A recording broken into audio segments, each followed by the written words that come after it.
ходишь там, материшься, выходишь. Ты что думаешь, тренер по губам не может прочитать, что ли?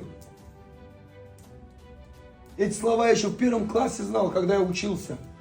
Выигрываешь в азаре. Зачем расслабился? Взяли сзади, тебе влепили. Выигрываешь в азаре. С колен сел, взяли, сконтрили на иппон первую встречу. 2 встречи ты выигрывал. Ты сегодня как минимум на пьедестале мог стоять.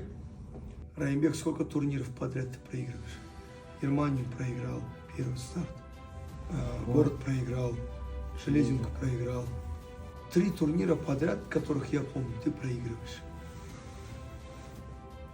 Стабильности нету. Это нестабильность. Почему? Потому что мало работы над собой. Я тебе говорю,